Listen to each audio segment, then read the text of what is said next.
ఆకతాయిల పని కాదది. పథకం ప్రకారమే జరిగింది. ప్రభుత్వ పెద్దల ప్రోద్బలంతోనే జరిగింది. అదేదో చాటుమాటు ప్రాంతం కాదు, నిర్జన ప్రదేశం కాదు. విజయవాడ నడిగడ్డ నగరంలోనే ఏక్ నంబర్ బిజినెస్ రాస్తా బందర్ రోడ్. రాత్రి 9 గంటల వేళ ఆ రోడ్డు మీద ప్రవహించే రణగొన పీక్ స్థాయిలో ఉంటుంది. అటువంటి సమయంలో అంబేద్కర్ స్మృతి వనంలోకి కొందరు వ్యక్తులు పనిముట్లతో ప్రవేశించి సందర్శకులను వెళ్లగొట్టి లైట్లార్పేసి దాడికి తెగబడ్డారంటే, ఈ దాడికి స్వయానా పోలీసు యంత్రాంగమే కాపు కాసిందంటే అధికారపీఠం అండదండలు లేవని ఎలా అనుకోగలం? అందుకే ఈ దాడి రాజ్య ప్రేరేపితం. మీడియా ప్రతినిధులతో పాటు పలువురు పురజనులు హుటాహుటిన అక్కడికి చేరుకోకపోతే ఆ దాడి ఎంత దూరం వెళ్లేదో. టాప్ ప్రియారిటీ టాస్క్గా అక్కడున్న మాజీ సీఎం జగన్మోహన్ రెడ్డి పేరును తొలగించగలిగారు. ఇంకా ముందుకెళ్లడం జనం రాకతో కుదరలేదు. స్మృతివనంలోకి దొంగల్లా ప్రవేశించి లైట్లార్పేసి దాడికి తెగబడుతున్న వైనంపై సమాచారం అందించినా వెంటనే పోలీసులు స్పందించకపోవడం ఏంటి? ప్రతిపక్ష నాయకుడి పేరునే కదా తొలగించింది, విగ్రహంపై దాడి జరగలేదు కదా అనే సన్నాయి నొక్కులు పాలక పార్టీ తైనాతీల నోటి వెంట వినబడుతున్నాయి. ఈ లెక్కన ప్రతిపక్షాలకు చెందిన వారి ఇళ్లల్లో అక్రమంగా ప్రవేశించి దొంగతనం చేసినా పర్వాలేదన్నమాట. పోలీసులు రక్షణ కూడా కల్పిస్తారేమో. నంద్యాల జిల్లాలో ఒక వైసీపీ కార్యకర్తను పబ్లిక్గా తెగ నరుకుతూ ఉంటే ఆ హంతకులకు రక్షణగా పోలీసులు నిలబడిన వైపరీత్యాన్ని కూడా ఈ వారమే చూడవలసి వచ్చింది. డాక్టర్ బాబాసాహెబ్ అంబేద్కర్ రూపొందించిన భారత రాజ్యాంగ అంతఃసారం సర్వమానవ సమతావాదం. ఈ సిద్ధాంతానికి ఈ దేశాన్ని, రాష్ట్రాన్ని పాలిస్తున్న ఎన్డీఏ కూటమి భావజాలానికి అస్సలు పొసగదు. కూటమి పెద్దన్న భారతీయ జనతా పార్టీకి ఏ మాత్రమూ గిట్టదు. బీజేపీ తోలుబొమ్మను ఆడించే తెర వెనుక ఆర్ఎస్ఎస్కు అంబేద్కర్ రాజ్యాంగాన్ని మార్చేయాలన్నది చిరకాల వాంఛ. భారత రాజ్యాంగాన్ని 1949 నవంబర్ 26న రాజ్యాంగ సభ ఆమోదించింది. 4 రోజుల్లోనే ఆర్ఎస్ఎస్ అధికార పత్రిక ఆర్గనైజర్ దాన్ని ఆడిపోసుకోవడం మొదలుపెట్టింది. భారత రాజ్యాంగంలో భారతీయతే లేదని ఆర్గనైజర్ దుయ్యబట్టింది. ప్రాచీన గ్రీకు నగర రాజ్యాలైన స్పార్టాకు లైకర్గస్ లాగా, ఏథెన్స్కు సోలన్ లాగా భారత్కు మనువు ఉండగా, ఆయన రూపొందించిన మనుస్మృతి ఉండగా ఈ రాజ్యాంగం ఎందుకని ఆర్గనైజర్ ప్రశ్నించింది. ఈ మనుధర్మ శాస్త్రం ఎటువంటిదో తెలిసిందే కదా. అసమానతలతో కూడిన కుల వ్యవస్థను సమర్థించిన శాస్త్రం. దళితులనైతే వర్ణ వ్యవస్థకు ఆవల బహిష్కృతులుగా, అస్పృశ్యులుగా పరిగణించిన న్యాయ సంహిత ఇది. స్త్రీలకు స్వాతంత్ర్యం అవసరం లేదని కూడా మనుస్మృతి అభిప్రాయపడింది. పితా రక్షతి కౌమారే భర్త రక్షతి యవనే రక్షంతి స్థవిరే పుత్ర నా స్త్రీ స్వాతంత్ర్యమర్హతి, ఇది మనుస్మృతి. ఇటువంటి మనుధర్మ సంహిత భారత రాజ్యాంగంగా ఉండాలని ఒక్క ఆర్గనైజర్ మాత్రమే కోరుకోలేదు. ఆర్ఎస్ఎస్ సిద్ధాంతవేత్తగా ప్రసిద్ధుడైన గురు గోల్వాల్కర్, ఆర్ఎస్ఎస్ కు ప్రాతస్మరణీయుడైన వినాయకరావు దామోదర్ సావర్కర్లు కూడా వివిధ సందర్భాల్లో అభిలషించారు. రాజ్యాంగం అమల్లోకి వచ్చిన తొలి రోజుల్లోనే కాదు, ఆ తర్వాతి కాలంలో కూడా ఆర్ఎస్ఎస్ అభిప్రాయం మారలేదని ప్రముఖ కన్నడ రచయిత దేవనూర్ మహదేవ ఆర్ఎస్ఎస్ పై రాసిన ఒక చిన్న పుస్తకంలో నిరూపించారు. ఆ సంస్థ 1993 జనవరిలో విడుదల చేసిన శ్వేతపత్రంలో భారత రాజ్యాంగాన్ని విదేశీ భావాలతో కూడిన హిందూ వ్యతిరేక సంహితగా అభిశంసించారని మహదేవ రాశారు. ఆర్ఎస్ఎస్ అనే సంస్థ ప్రస్తుతం 3 అంతర్లీన లక్ష్యాల కోసం పనిచేస్తోందని మహదేవ వివరించారు. భారతదేశ ఫెడరల్ స్వభావానికి విరుద్ధంగా కేంద్రీకృత అధికార స్థాపన మొదటి లక్ష్యం. ఇక రెండోది మనుధర్మ శాస్త్రం ప్రబోధించిన వర్ణాశ్రమ ధర్మం, అసమానతలతో కూడిన కుల వ్యవస్థను కాపాడటం. సమాజంపై ఆర్యుల ఆధిపత్యాన్ని రుద్దడం మూడవది.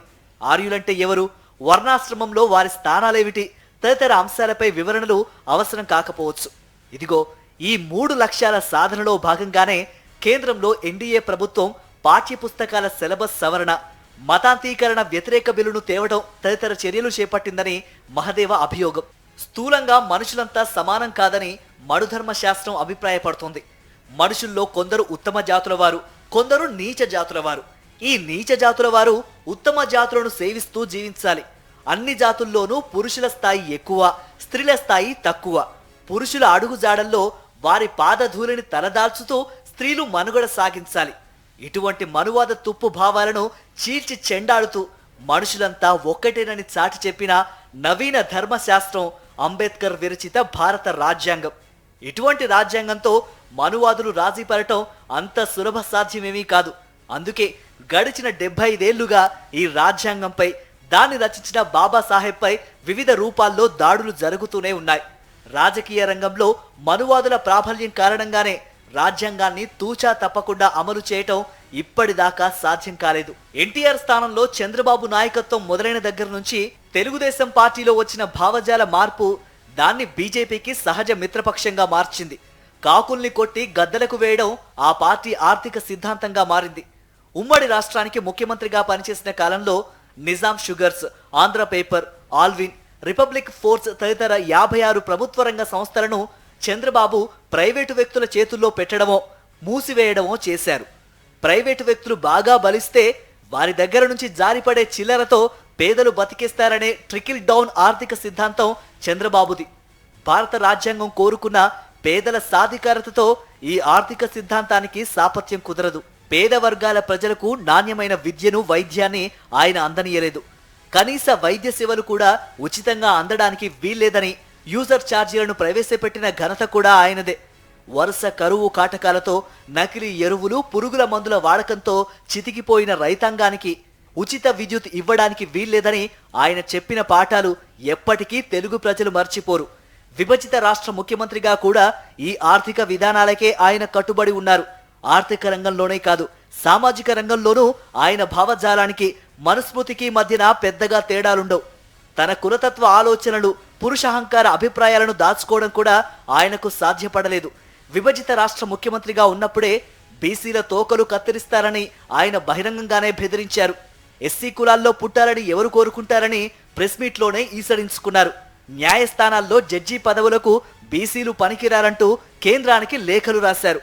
కోడలు మగపిల్లాడిని కంటానంటే అత్త వద్దంటుందా అని తన మనువాద భావాలను బయటపెట్టుకున్నారు.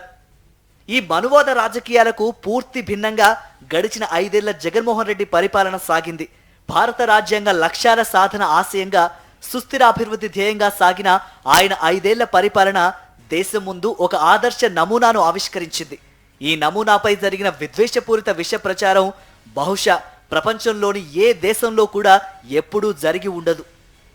సమాజంలోని పేద వర్గాల సంక్షేమానికి, మధ్యతరగతి కళల సాకారానికి, మహిళల సాధికారతకు మనువాద సంపన్న వర్గాలు మనస్ఫూర్తిగా సహకరించవు. ఈ వర్గాలను చంద్రబాబు ఏకం చేసుకున్నారు. వారి వద్దనున్న సకల అస్త్రశస్త్రాలు, హంగు ఆర్భాటాలతో యుద్ధానికి దిగారు. విద్వేషపు విషవాయువులతో కార్పెట్ బాంబింగ్ చేశారు. ఒక్కో నియోజకవర్గం ఒక్కో భోపాల్ మాదిరిగా విషవాయువులతో ఉక్కిరిబిక్కిరైంది. విష ప్రచారాన్ని కొంతమందైనా నమ్మి ఉండవచ్చు. అరచేతిలో చూపెట్టిన వైకుంఠానికి మరికొంతమంది మోసపోయి ఉండవచ్చు.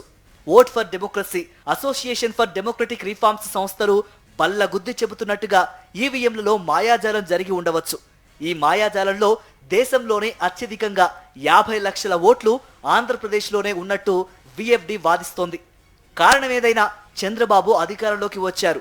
అలవాటు ప్రకారం చేతిలోని వైకుంఠాన్ని చెట్టెక్కించారు. ముసుగు చీల్చుకొని మనువాదం బయటకొచ్చింది. మహిళా సాధికారతపై దాడి జరిగింది. అమ్మ ఒడి, చేయూత వగైరా పథకాలు ఆగిపోయాయి. పేద విద్యార్థుల నాణ్యమైన చదువుపై దాడి జరిగింది. జగనన్న విద్యా కానుక, మధ్యాహ్న భోజనం, రియంబర్స్మెంట్, వసతి దీవెన తదితర కార్యక్రమాలు పట్టాలు తప్పాయి. Family doctor మాయమయ్యాడు. ఆరోగ్యశ్రీని నీరుగార్చారు. పాలన వికేంద్రీకరణకు చాప చుట్టారు. వాలంటీర్ వ్యవస్థ మాయమైంది. ఆర్బీకేల సేవలు ఆవిరయ్యాయి.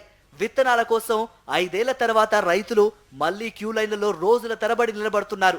జగన్మోహన్ రెడ్డి ప్రారంభించిన ప్రభుత్వ వైద్యశాలలపై ప్రైవేటీకరణ కత్తి వేలాడుతోంది. కనీ విని ఎరుగని రీతిలో రాష్ట్ర రహదారులపై సైతం టోల్ వసూలుకు రంగం సిద్ధమైంది. రాజ్యాంగ లక్ష్యాలపై వరుసగా దాడులు జరుగుతున్నాయి. అంబేద్కర్ స్మృతివనంపై జరిగిన దాడిని ఒక ప్రతీకాత్మక దాడిగానే పరిగణించాలి. విజయవాడ నడిబొడ్డున ఆకాశమెత్తు అంబేద్కరుడి మహాశిల్పాన్ని జగన్మోహన్ రెడ్డి ఏర్పాటు చేశారు. ఇది ఆంధ్ర మనువాదుల్లో కడుపు మంటకు కారణమైంది. 40 ఏళ్ల నాటి కారంచేడు కండకావరం తిమ్మిరి ఇంకా వదల్లేదు. జగన్మోహన్ రెడ్డి పేరును తొలగించి కొంత ఆనందాన్ని పొంది ఉండవచ్చు. మున్ముందు మరిన్ని దాడులు జరగవచ్చు. ఆ దాడుల అసలు లక్ష్యం భారత రాజ్యాంగం మాత్రమే.